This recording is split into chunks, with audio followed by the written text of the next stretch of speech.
Fractured Circuits Crash Course. Okay, so, this all starts with Adrian Calro. a rich man, son of wealthy parents, moves to an abandoned industrial port following corporate wars and founds Hauro. He meets this lovely lady. Nadia Kane. The two of them get along pretty well, and out comes Zane and Sion. twin brothers. Adrian Calro, founder of DeathStack, grows more and more successful every day, and soon enough, the sons begin to take over the business. Sion, the intellectual, takes charge of the scientific matters, and Zane, the more charismatic, takes charge of marketing and whatnot.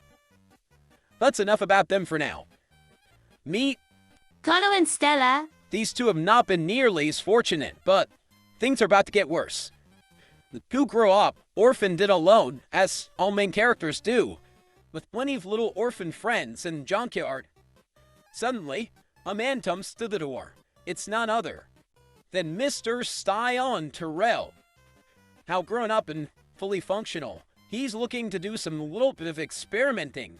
One dramatic departure later, Connor is now, well, an experiment, and Stella is left alone. Connor deals with some shit and is later deemed Subject Zero. as part of Sion's main experiments. Soon after childbirth, his mother, Dadia, had passed away due to the wilt. The wilt is a degenerative plague affecting most organ systems, and this had overtaken Kauro by a storm. Once Sion could truly understand what's going on, he grew obsessed with curing it, whatever way possible. And that's where Connor came in. He wanted to create the Better Man, cyborg enhancement that would prevent any possible spreading of the wilt. Subject Zero quickly became just Zero. and that was that. He lost all sense of humanity and just didn't really have a good time there, you know. Meanwhile, Stella.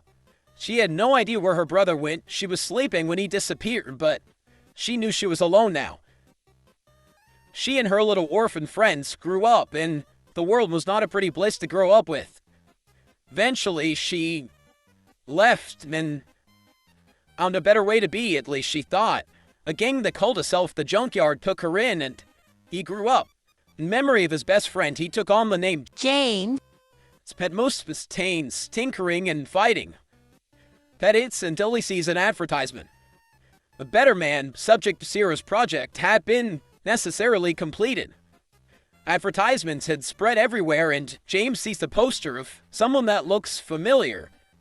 He thinks about it, then wakes up the next day realizing Pat was his brother. He spent a year or so scraping together enough money to take a train to the big city, to go to the company where his brother would be, but that wasn't necessarily how it ended up. Zero had vanished, running away, and quickly after this, met Shen, lead singer and bassist of the punk band Tempest. Zero quickly connected with these anti-corporate sentiments. He was obviously against corporations after his whole life was ruined, and the two of them got along pretty well. Once James made it to DeathStack Laboratories, he met Father, who finally recovered from life-threatening injuries, and Father saw another opportunity. James begins learning under Father's wing, becoming the Better Man too, an even better version. This time, it would fix everything. Zero and Shen grew the rebellion, finally fighting against the corporations that had screwed over so many of the city's citizens. And well, the rest is history.